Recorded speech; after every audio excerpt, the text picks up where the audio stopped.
Yep, we are moving on up.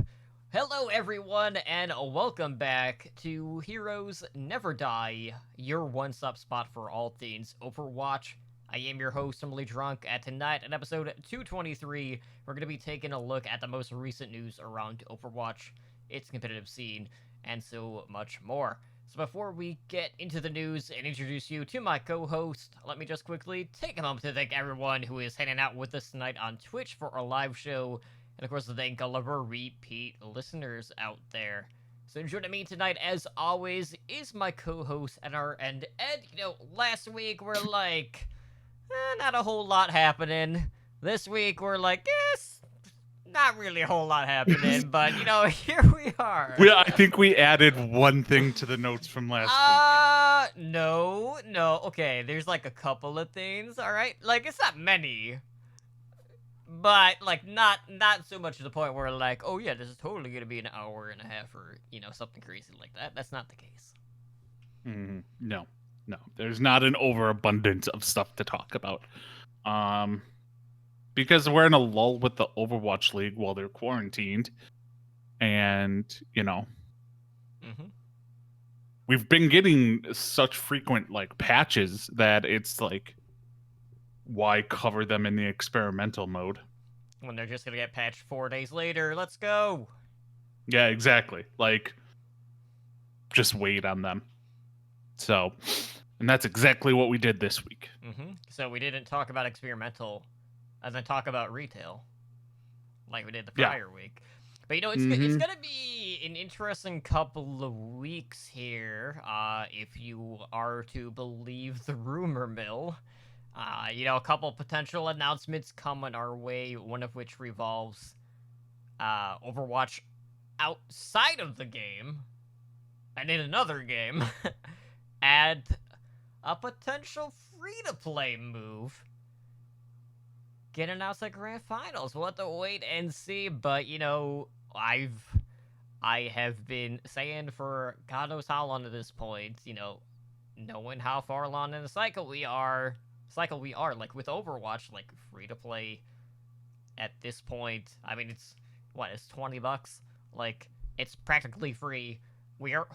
I know we already have a Smurf problem as is, and that's only gonna get worse with free to play. But it also brings a Mhm. lot more eyes onto the product, and hopefully we'll get people hyped for Overwatch 2 whenever that should hit at some point in time. Hopefully.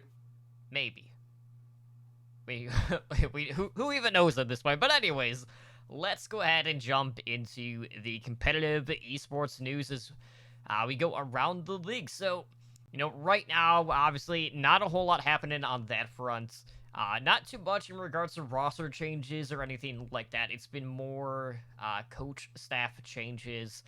So let's talk about the Chengdu Hunters and what they have been up to. So they've made some pretty sweeping changes here to their staff, releasing their assistant coach slash former pro player in Gary, as well as their two head coaches that were with them this current season in Chen and Ray.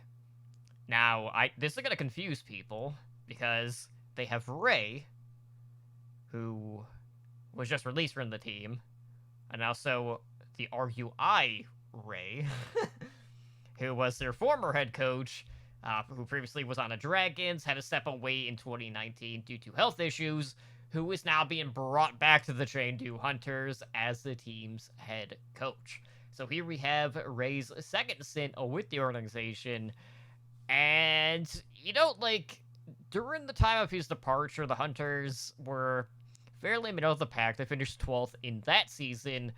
This season, not better. Not much worse, No. but it was not an improvement by any stretch of the imagination, as Chengdu finished 14th in the regular season when you're talking about the overall league standings, and then in their division or the region, that, of course, being Asia or APAC, however you want to label it, they got 5th out of 7. So, that's definitely pretty rough. But, looking back, Ray had been the head coach of this team when they were definitely more off kilter, off meta than the norm. and that kind of got away from them when he wasn't on the team. So I don't know if that means that he was more the brainchild, but he definitely brought a lot of different looks when it came to the strategic approach of the game for Chengdu in the Overwatch League. Yeah, I mean, like, I think the hunters need to do something. I think what they're doing right now is not beneficial. Because like you said, they haven't been performing well. Like, they're a fan favorite because I guess I don't know, like It's because of Amain. I mean, yeah, it's because they played ball. yeah, the ball play. Big fan. Like, if that's the only reason you're a fan of them, then you know what? People like pandas. Well, yeah, no, pandas are awesome. Don't hate on pandas. They're so sweet and awesome. But yeah, like they suck. They just flat out suck. Poor Leave, man. Can't catch a break. Nope. Supposed to be his big year. Can't even make Roll Stars. They didn't really have that big of a season, unfortunately, either, because Hunters were, constantly 2 steps behind the rest of Asia for the most part throughout the majority of the season. But, they're not the only team so far that has been looking at retaining some pieces in this case, as we also got an update from the Washington Justice, who are opting not to change things in regards to the top down. So they announced that their general manager Pre as well as head coach Supreme have been signed through at least the 2022 season. Of course, this is off the back of their playoff run, and Decay, where they ended up going Decay. ended up going 5-2, despite their very poor showing throughout the majority of the regular season. And in the playoffs, then they managed to fight their way to 3rd overall in North America. Now, this is kind of a trickier one. Because for the longest time, obviously with the Justice, there were a lot of moving parts there this season. You basically had a main tank who couldn't really see the stage. They moved away from Elevote. They brought in some new tanks. They lost both of their, quote, star DPS along the way, with Corey and Stratus kind of moving elsewhere. Corey obviously now being a player in Valorant. I'm not sure what Stratus is up to nowadays, but I'm sure he's memeing and keeping it. Wasn't he a streamer for them? Didn't he move over to streaming? That very well could be. Yeah, I want to say I remember hearing something like that. Well, either way, obviously they were incorporating a lot of new pieces throughout this season. And for the most part, that is a team who was constantly kind of like the Hunters, but on the NA side, where, it's basically Washington and then Boston, who were kind of like in that toilet bowl area of the NA side of things. So it's kind of hard to attribute how much of the fault lies on kind of like the front office compared to the individual play of the players, knowing that we didn't really get to see this team at full force until we got to the playoff point when they brought Decay in. And yes, obviously there was a lot of discussion in regards to kind of like the way that deal came about and whether or not that hurt the competitive integrity of the Overwatch League, or if it was shady or anything like that, which we, a lot of people at this point have already talked about to death. Leading up to this point. But, how are you feeling about them not wanting to shy away from making changes here, knowing that it had kind of been a slippery slope, but we did see a bit of a rebound there? Yeah, like, I'm not surprised that they brought this duo back. What surprised me about this is that they signed them for 2 years. And flat out said that, because they have them signed through the 2022 Overwatch League season. So they have signed them to a 2-year deal, which, I mean, could be common. I guess I don't know. We don't normally hear this kind of stuff. Like we don't hear about coaching contracts. But I think they're definitely going to be doing some retooling a little bit. And going for that full Korean roster, like kind of like what they have now, but they're gonna really kind of bump up the, they're gonna start building around Janu and Decay, and Stitch will probably be on the team. They'll probably bring in 2 new support players.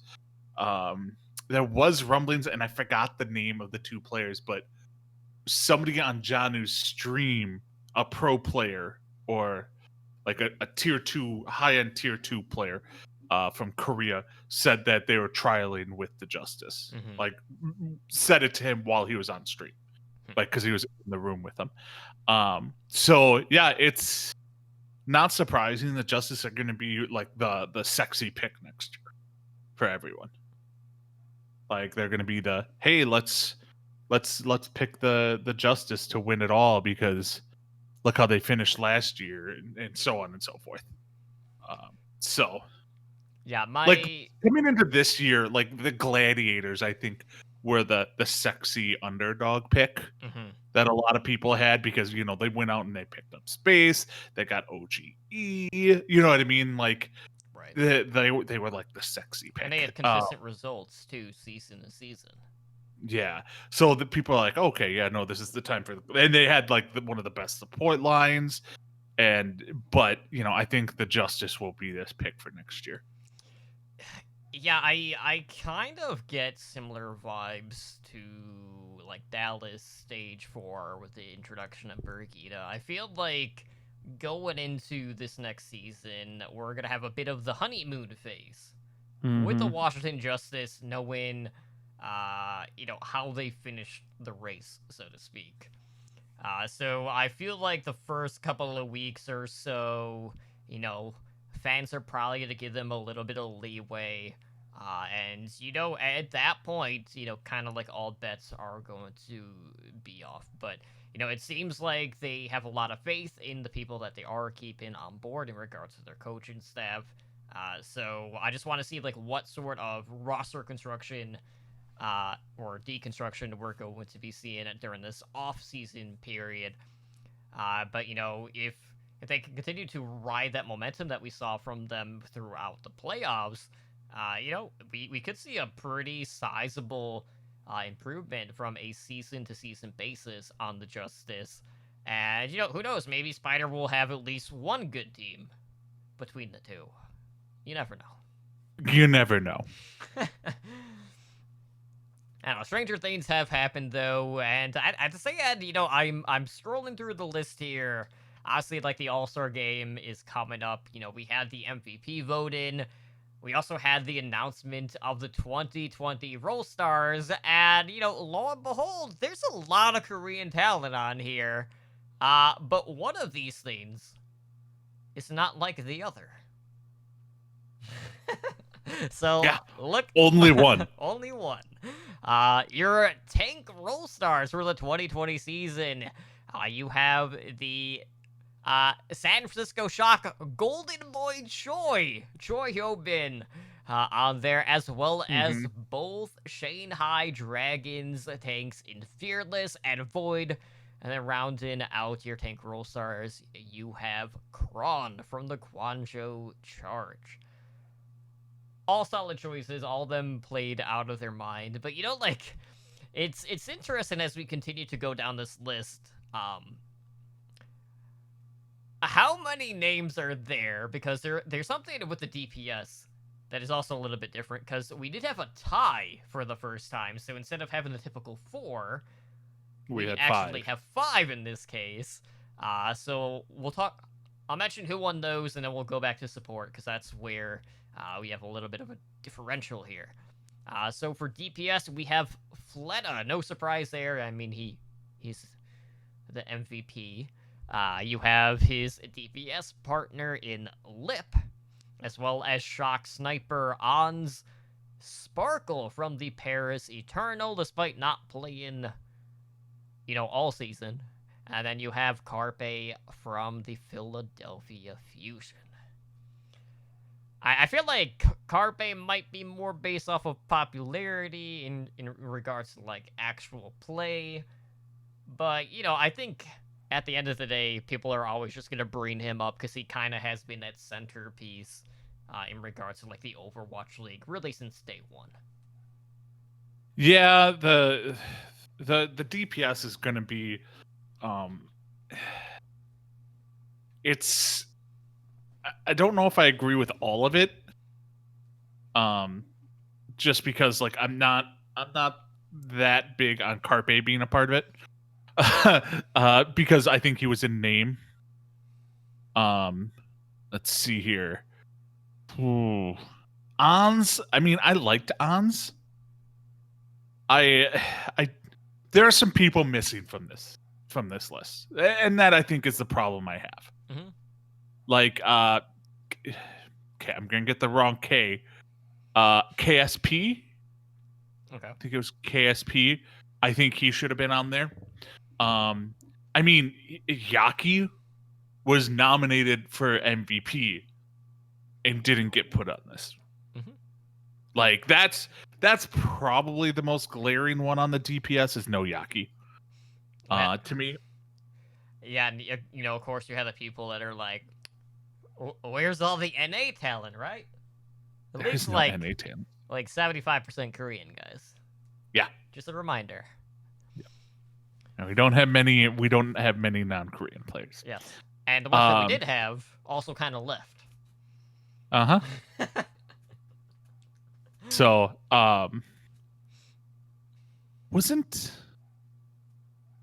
Eileen nominated for MVP as well? That would kind of be a weird one. My dog is going nuts downstairs. It's right Okay. at the wall. But anyways. But yeah, like Eileen, I think was nominated for MVP and was not selected either. Like, how do you get nominated for MVP, but you're not good enough to be the top 4 at your position? But you're nominated for the MVP. Well, in this case, it's top 5. Oh, well, yeah. Because of the tie. But that's, technicalities on that end. But looking at your support role stars for the year, we have Violet from the San Francisco Shock, Lee Jae-gon, I'm pretty sure, wasn't he on the Dragons? I'm having a hard time keeping track of all the Korean talent because there's that many.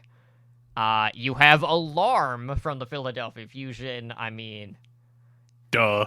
That was a given. And then we have FD God from the Paris Eternal. What?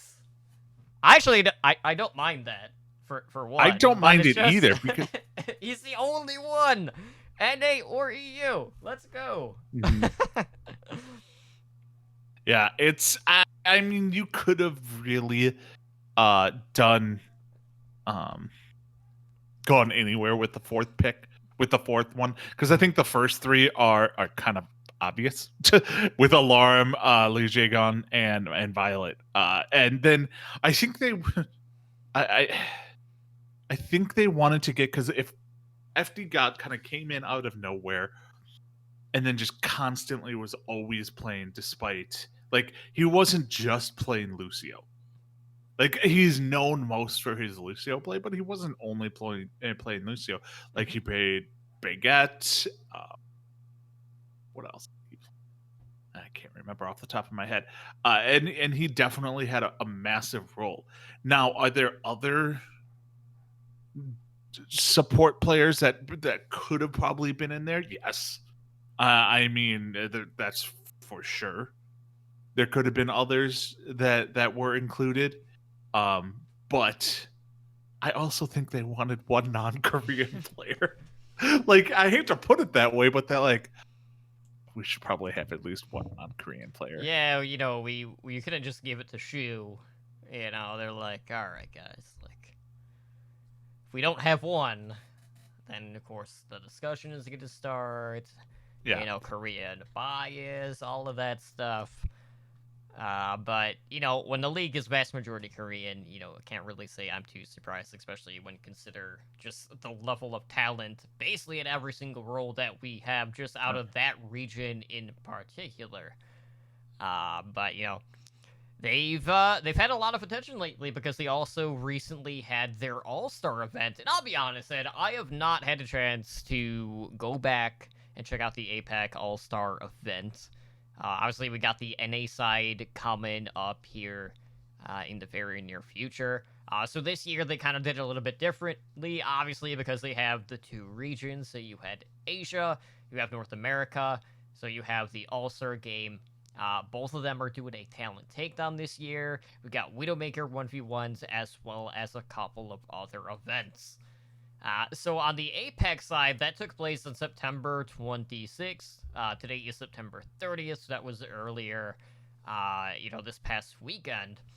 And they did things a little bit differently. Like, I don't have, like, a full breakdown of what each thing entailed, but they basically were doing these skill challenges based off of specific heroes.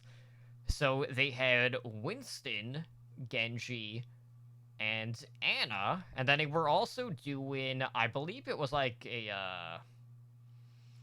deathmatch, maybe it was a gun game, where they had all of the players, or all the DPS, competing in that who had performed a Fleta deadlift this season, so they could once and for all decide who was meta. So I'll definitely have to go back and check that one out.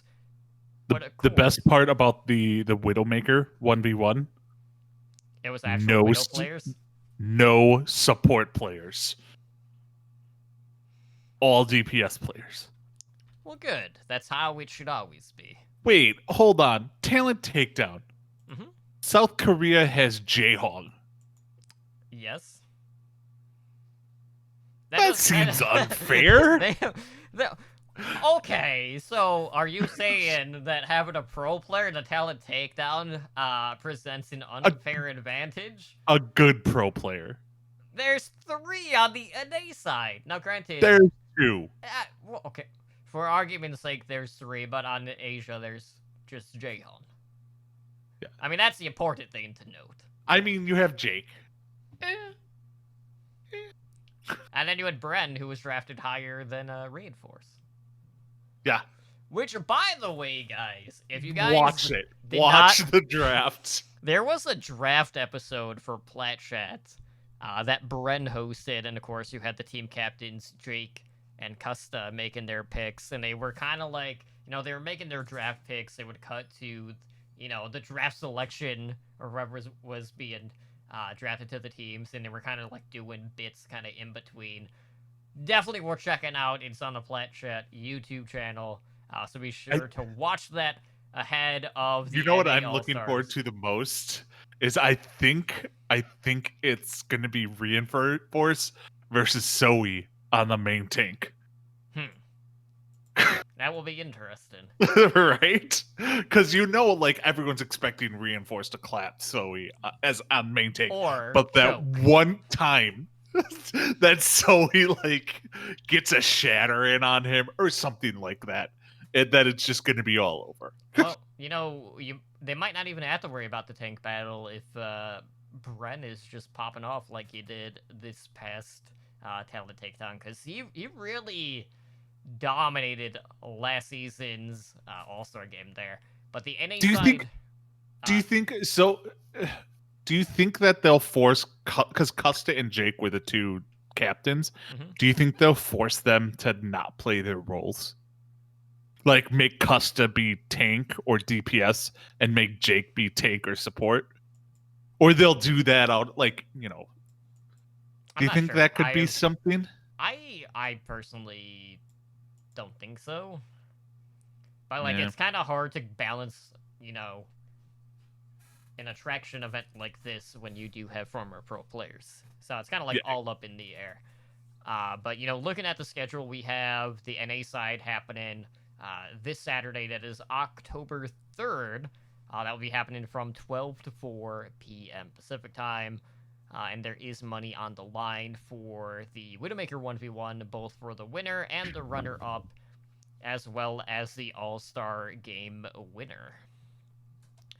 So yeah, definitely gonna go back, check out the Apex side. Maybe tomorrow, if I'm not just spamming BGs all day. Because I'm curious to see what they were doing for like a skill challenge, because we've kind of seen things in the past with traditional sports. Obviously, you have the NBA dunk contest. NHL also does stuff. With speed, also with accuracy. Things like that. So I want to say like the Winston one revolved around like punting, like a wrecking ball or something like that, or something along those lines. I don't know. I'll have to go check it out.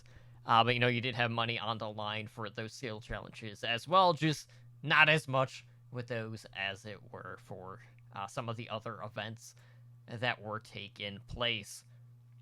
But just as a reminder, guys, we do have the Diva and Reinhardt All-Star skins available to purchase via League Tokens. You have until October 12th in order to get those situated. So if those are your cup of tea, make sure you go out and get them. Because I know I'm getting both of them for me. I don't know if I'm going to get both. I might just get the Reinhardt one. The Diva one I wasn't completely sold on. Because Diva has a lot of really good skins. That's the thing. It's like the Reinhardt one I'll equip, but the Celestial Diva one, I don't know if I like it better than what I have now. Okay. All right, well, let's shift into general Overwatch news. So an update on BlizzCon. So following that initial announcement that this year's BlizzCon would be canceled in favor of a virtual event in early 2021, we now know that BlizzCon is moving online on February 19th and February 20th for BlizzConline. So details right now, very scarce, limited. Don't really know what all is going to be entailed. Of course, you have some of the community, like contests and things like that. But of course, Ed, like the big thing is game announcements and what exactly that could entail in regards to Overwatch 2. Now, obviously, disappointment out of Gamescom for us. And some other Overwatch podcasters out there. Like, we knew that that was the off chance that maybe we will get something. Didn't happen. Blizzard really didn't have a presence there outside of the Shadowlands date reveal for the launch, which is coming up in October. But nothing for Overwatch, and then we're like, all right, BlizzCon it is. And then we're like, all right, well, when's it going to be? And we're like, okay, well, the Tracer comics are through early January. Maybe January. Nope, it's February. 15 months after the Overwatch 2 reveal. In between, nothing. No updates of any kind. And, I don't want to be like, all right, guys, this is it. Okay, they're going to come out. They're going to throw everything at us. We're going to get an announcement.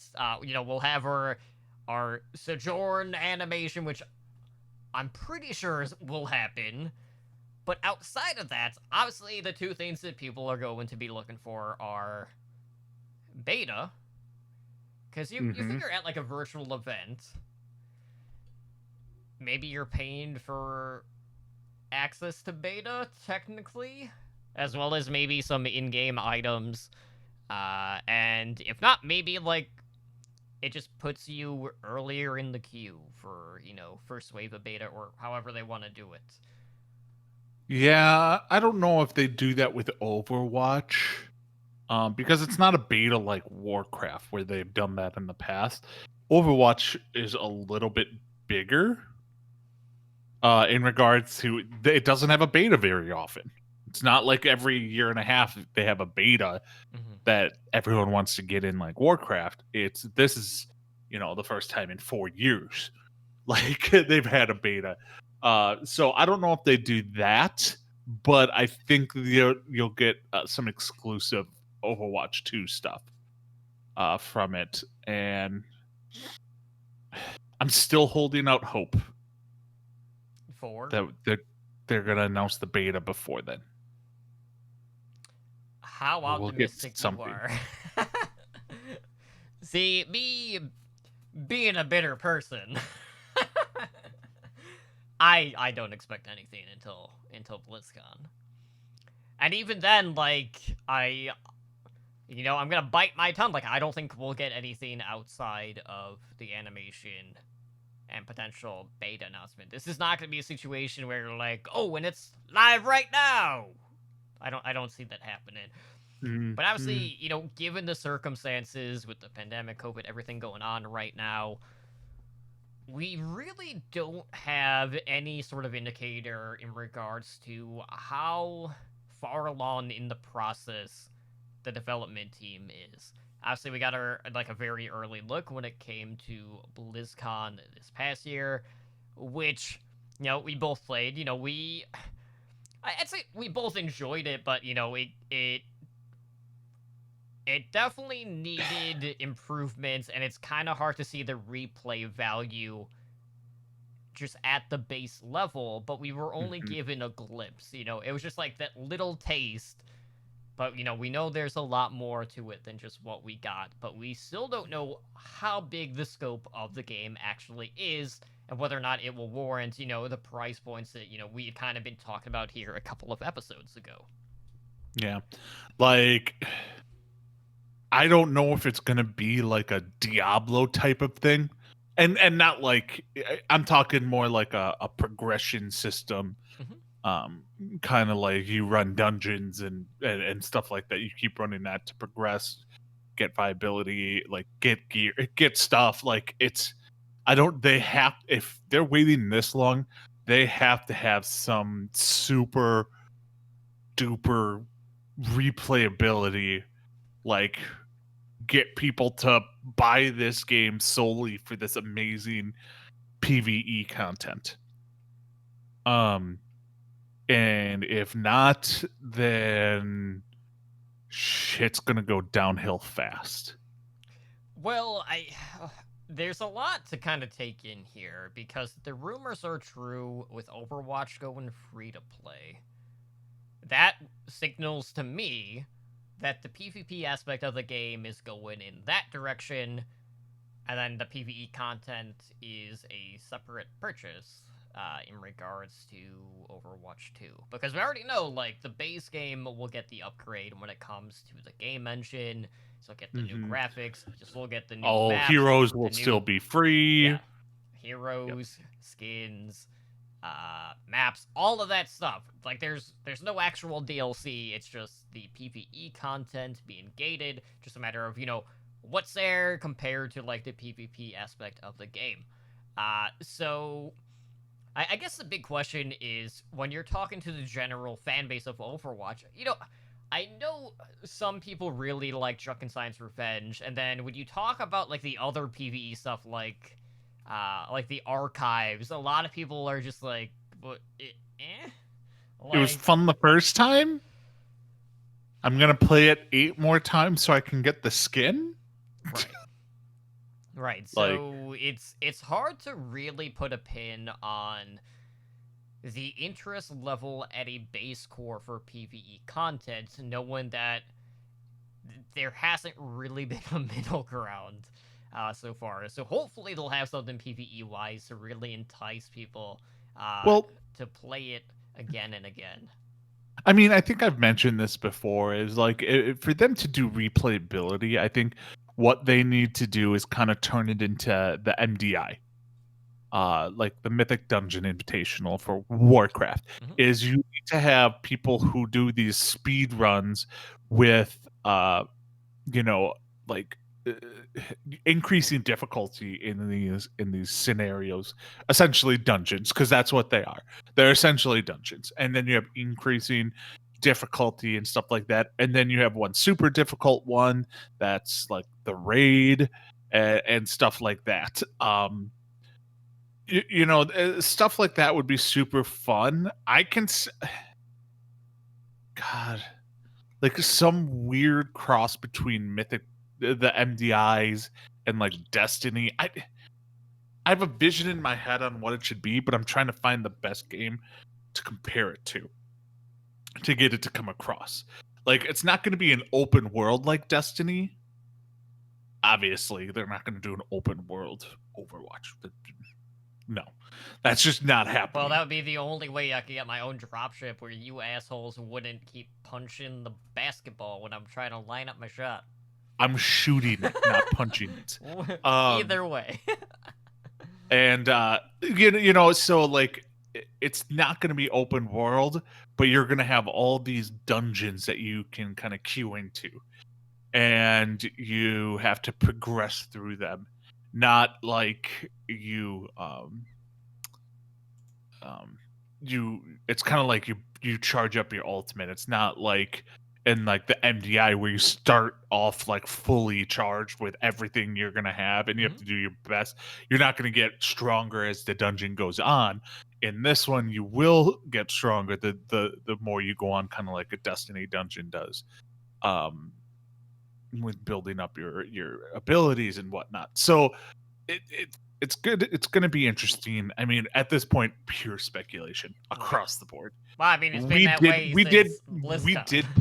We did play it, and yes, we did die from it numerous times doing the PvE content. But that was more of a you went in the first time, had no idea what the hell you were doing, were putzing around, and you stood in poo.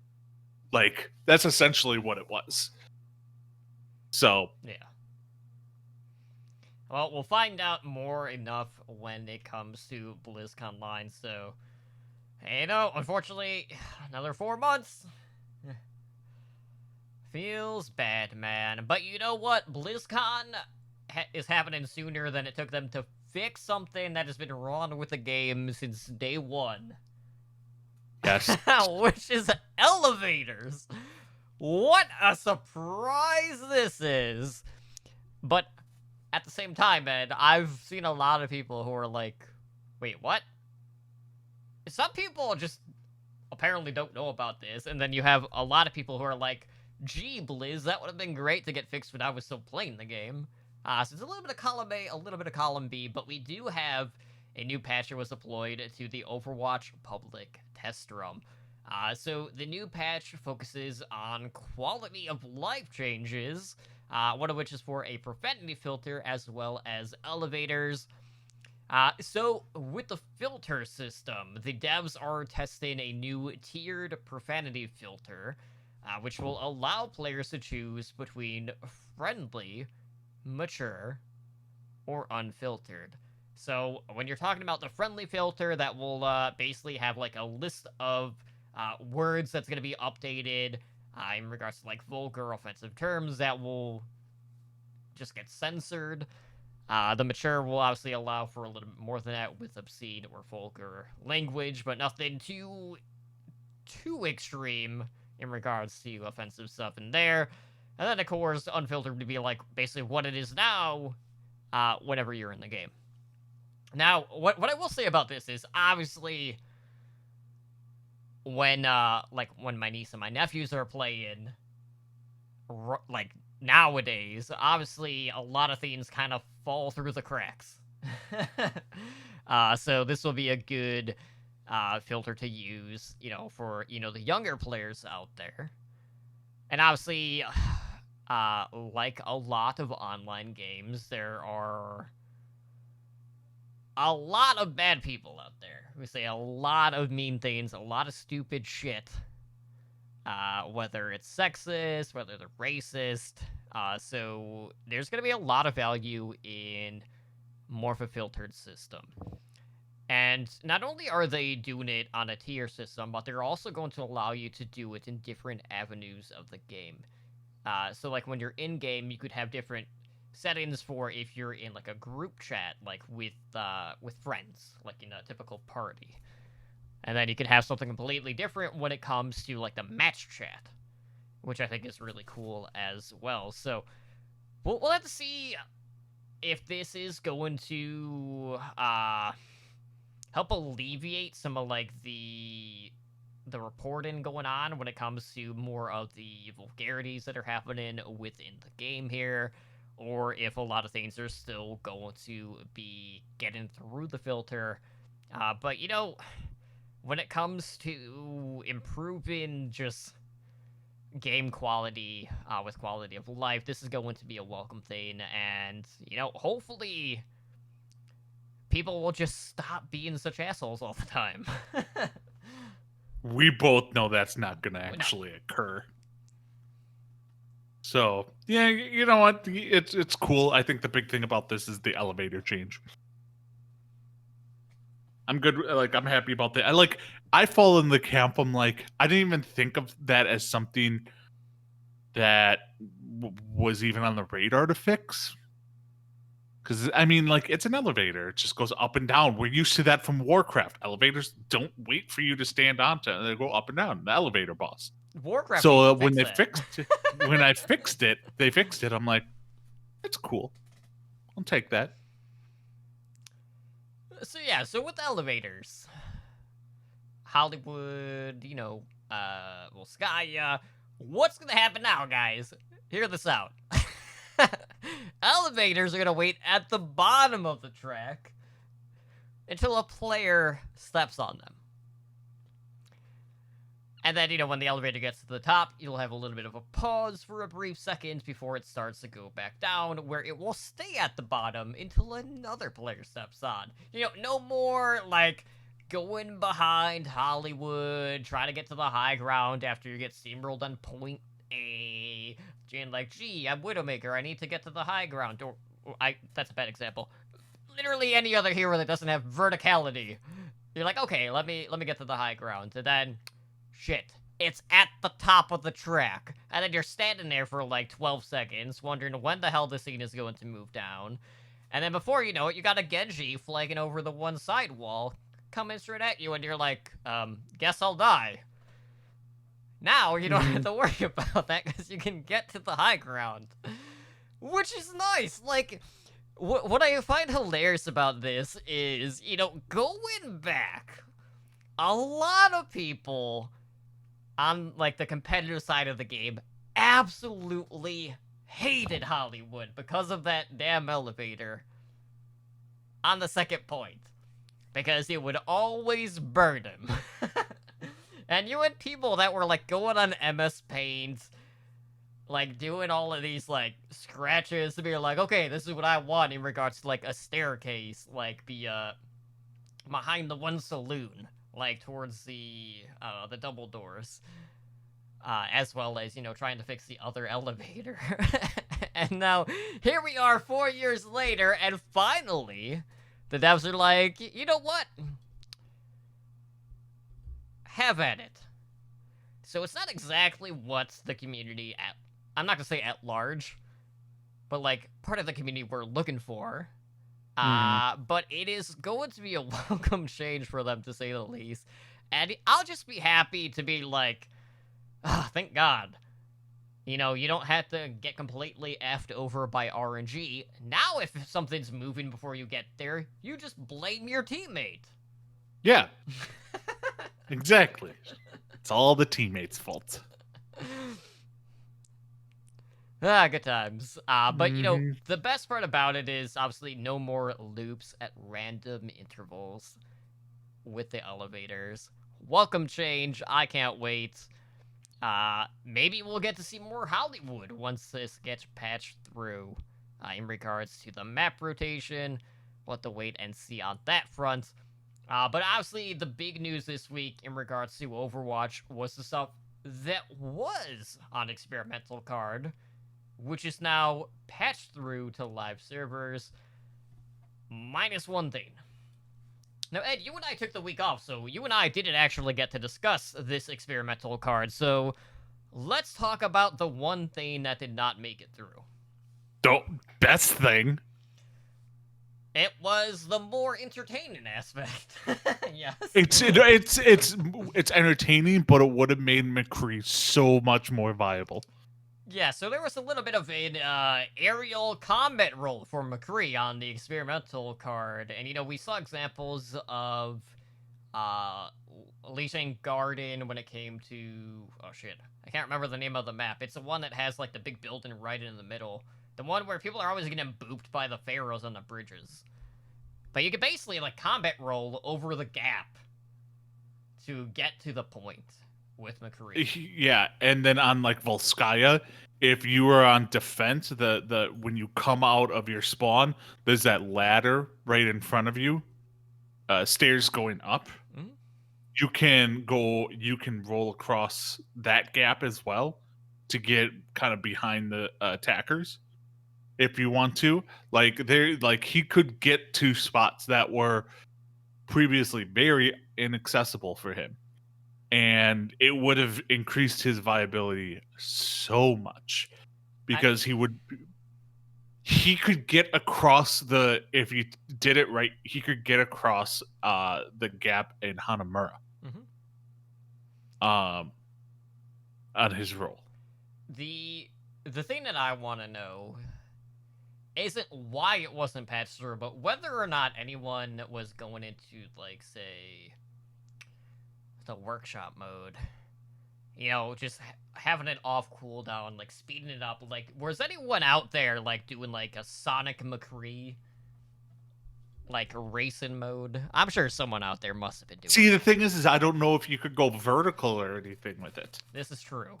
So it would have just been a straight line, and that's just not as. That is a fair point. But anyways, let's talk about what did go through from the experimental. In regards to balance updates. So for Ashe, they nerfed dynamite explosion damage, finally!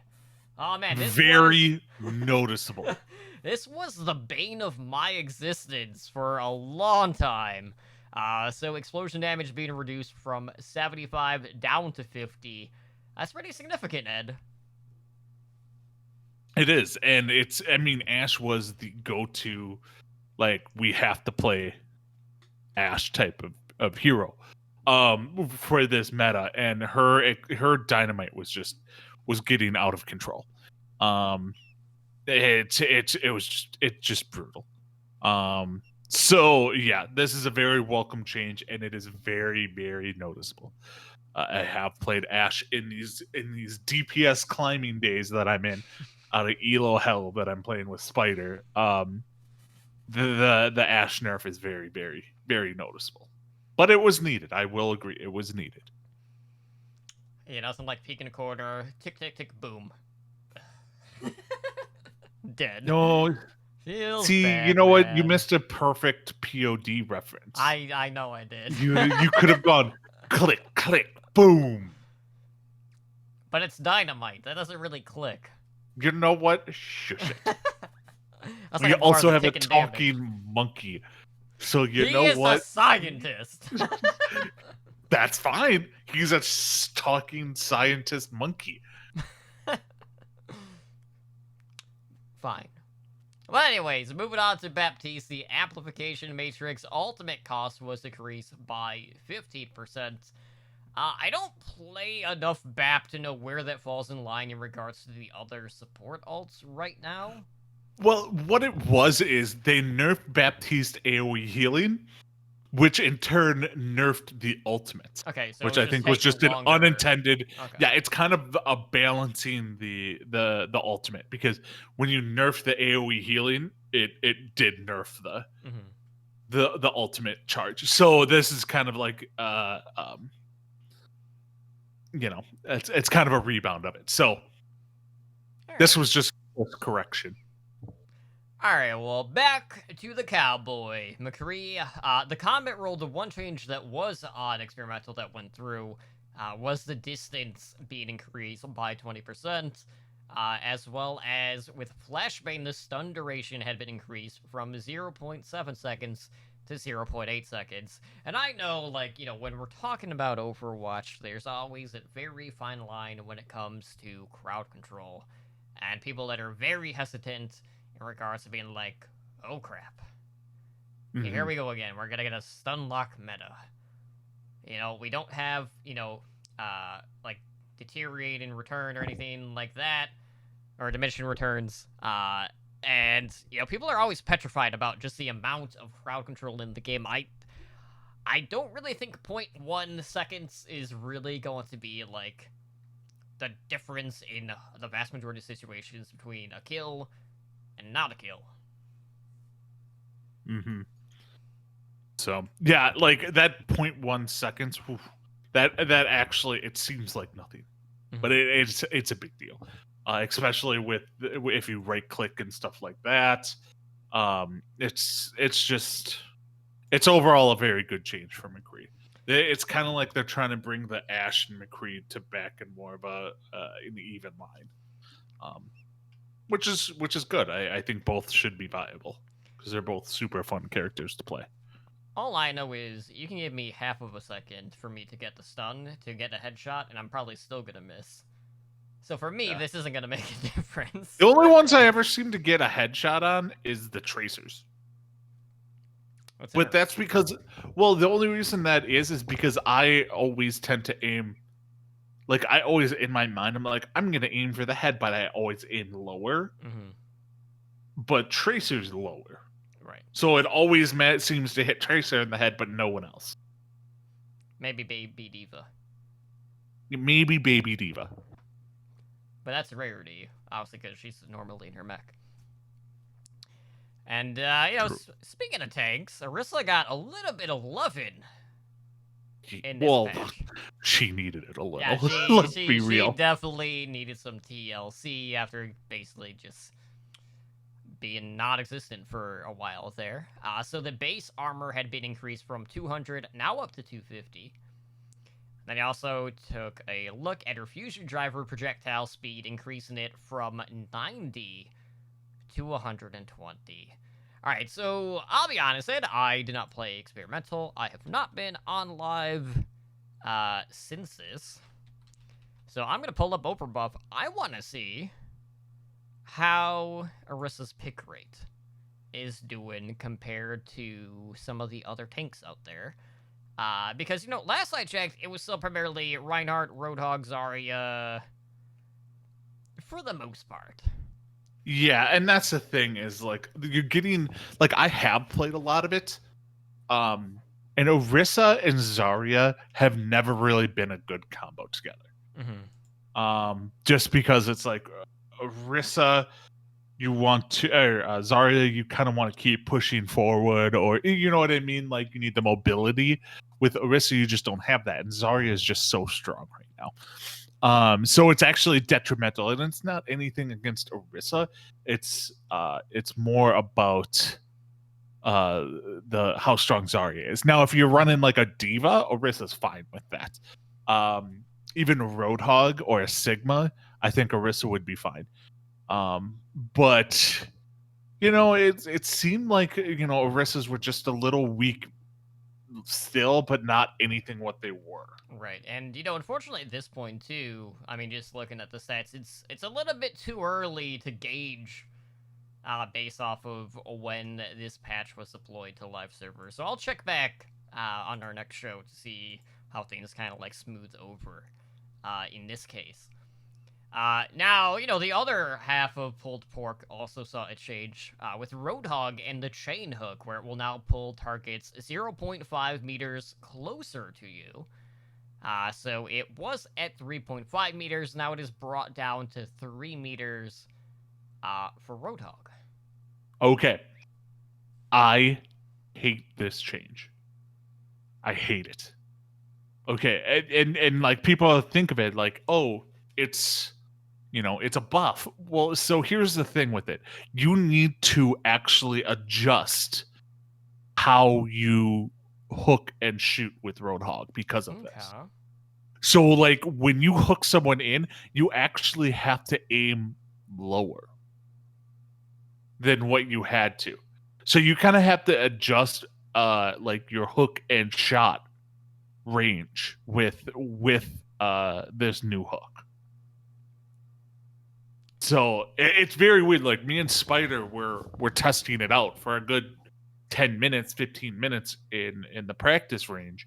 And like you kind of have to, because like imagine you hook in Ana and you're used to them being 3.5 meters away, and you hook them in a little bit closer. Well, you're hooking them in closer to your body, so you actually have to aim down a little bit to hit their head. So it's I mean, if I completely relearn like mentally or like like an automatic aiming, because like you automatically when you hook have like your spot to go to for it, and you have to adjust that now because you're gonna miss like you're gonna miss shots if you go to that same spot. So you may not one shot a lot of the heroes. It's weird, but like it's that big of a change. Okay. So So I don't in like that it. case too, like if there's gonna be a bit of a learning curve here for the Roadhog players out there, not finalizing kills would be very detrimental Mm-hmm. for the pick rate of Roadhog. That is assuming players aren't able to adapt to this change in particular. So definitely something to keep an eye on in your game. So if you guys are seeing a Roadhog player out there, landing his hooks, but just not finalizing the kills, That is why. that's probably why. Because they probably didn't read the patch notes. Yeah, and it's going to take a lot of changing of muscle memory to do that. Mm-hmm. Yeah, not something So- that's just going to happen overnight in this case. All right, well, that's the news this week. Yeah.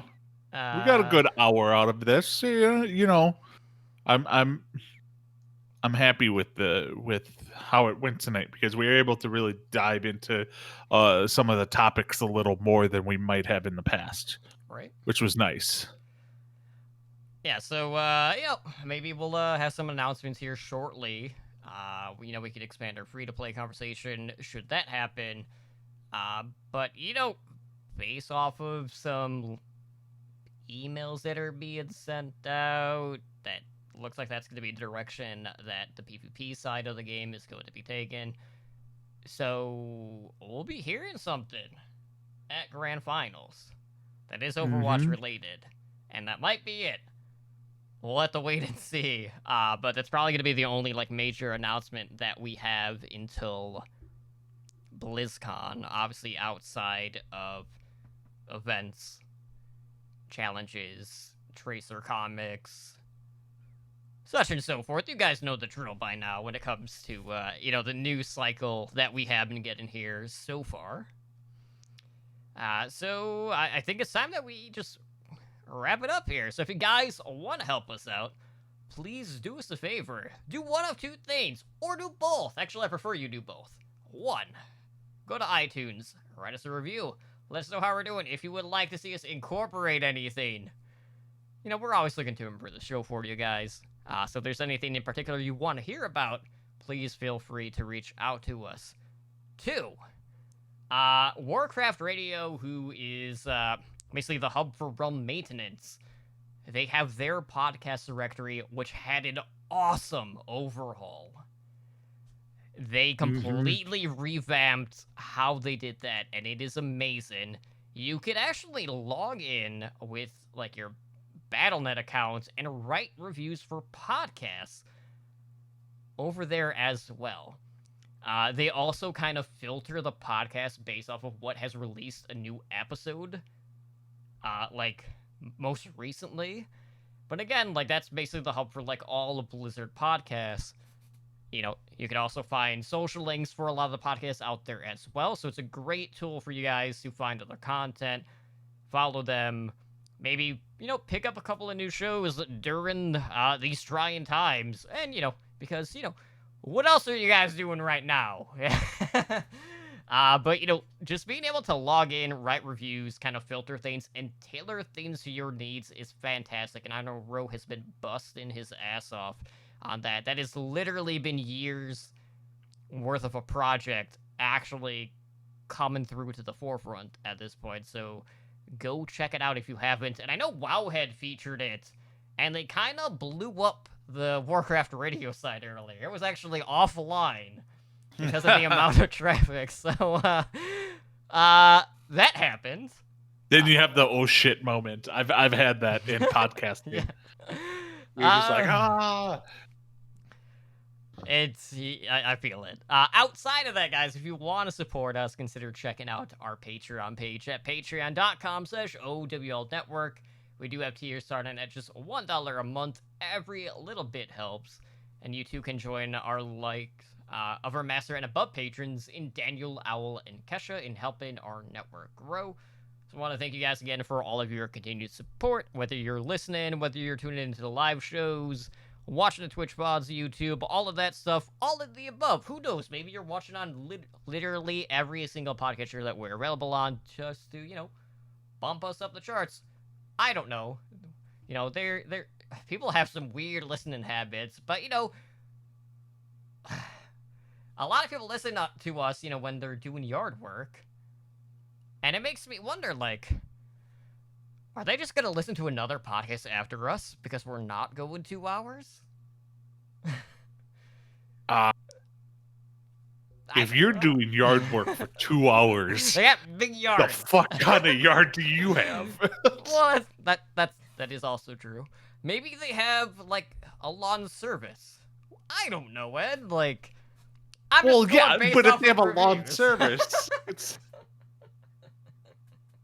if they have a lawn service, that's their job. That's not going to work out on the yard. So that's 8 hours. We can't do 8-hour shows. Fair point. But what we can do, Ed, is we can let our listeners know how they can contact our show, so please let them know how they can do that. Right. So you can reach us through email at hndoverwatch@gmail.com. We are on Twitter, and that's over at hndoverwatch. We do have a website, and that's at owrecall.com.